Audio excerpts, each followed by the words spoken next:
Hello and welcome to our Teaching for Success podcast series. I'm your host, Rosa Kemerembe. Today we're going to tackle a narrative that is as old as it is limiting. You see, there's a pervasive whisper in our society. It sounds like concern, like care, but in reality, it's a cage. This whisper says, "Oh, let's give them a small chance. Just a little something. They can't handle much more." And this whisper is directed almost exclusively at people with disabilities. We offer them a sprinkle of flour to bake a single biscuit when what they truly need is a full pack of wheat to build a bakery, to build a loaf that feeds a community. We limit them to the smallest tasks, assuming they cannot, so they are never given the chance to prove that they actually can. We categorize them. We decide that a person with a physical challenge should be a candle maker, a tailor, a carpenter, a welder, or a hairdresser. Now, please don't get me wrong. These professions are very noble and valuable. A master tailor can generate serious income with the right investment and a good business plan. That is not my point today. The point is, why is that all that we offer? Why do we assume that a body that moves differently houses a mind that thinks less? We act as if a physical disability is a direct line to an intellectual ceiling. And heaven help the neurodivergent among us, the ones whose brains are wired for innovation, pattern recognition, or hyperfocus, like people who have autism or attention deficit hyperactivity disorder. We simply don't know where to place them. We call them challenging instead of gifted. It's time to change this narrative. And to do that, we are going to look at the lives of people of, guess what? African descent, who are differently abled and have not just survived, but have actually thrived. We are starting right at the heart of the continent of Africa.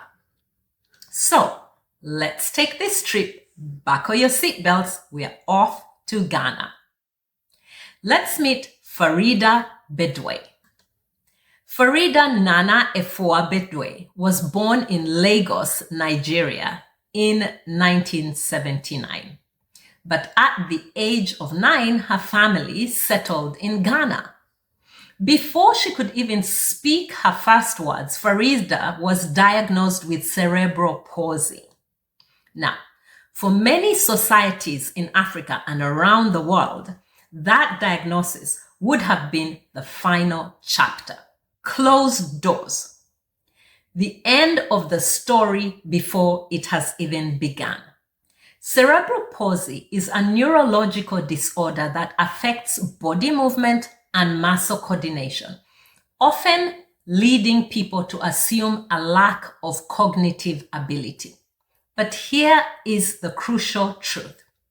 Cerebral palsy does not interfere with the ability to learn.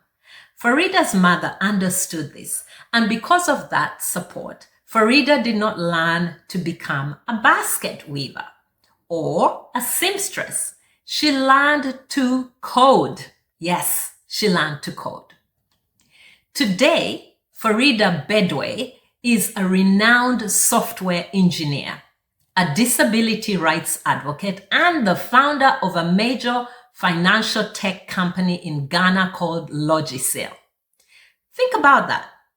In a world where fewer than 20% of people with disabilities on the African continent have paid employment, Farida is a leading woman leading a company, a tech company, not just any company, a tech company. Logicel develops cloud-based banking software specifically for microfinance institutions. She is literally digitizing finance for the unbanked. She is bringing savings, loans, and banking services to millions of Africans who were invisible to the financial system. That is not a small biscuit. That is a feast. But Farida didn't stop there. She wrote a book called Definition of a Miracle to help children and adults understand cerebral palsy. And in 2018, she collaborated to create Kamza, the first comic book in history featuring a superheroine with cerebral palsy.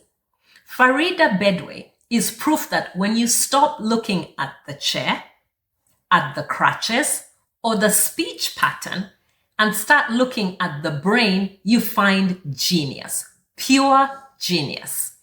You find an African woman who is building the technological infrastructure of an entire continent. Think about what we lose when we default to sprinkles of flour. That kind of mentality needs to stop. Consider the neurodivergent engineer who sees patterns in data that a neurotypical brain cannot perceive. Consider the deaf innovator building AI-driven sign language translation like Eli Savatia in Kenya, who is revolutionizing how the hearing and deaf communities communicate.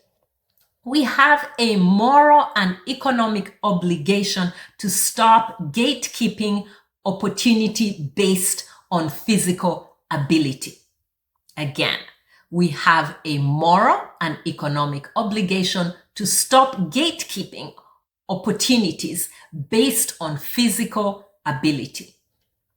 If you are a business owner, ask yourself, is your workplace truly accessible? Is your recruitment process designed to find skill or to filter out people who look different? If you are a parent or a teacher, do not assume a limit where none exists. Do not hand them the needle and thread if their mind is crying out for a computer. Farida Bedwei could have been a tailor. Oh yes, she chose to be a tech titan. It is time we gave people with disabilities the pack of wheat, not the sprinkle of flour. It is time to help them begin to build bakeries. I'm your host, Rosa Kemirembe, and this has been Beyond the Workbench. See you next time and tune in to our next inclusive podcast series.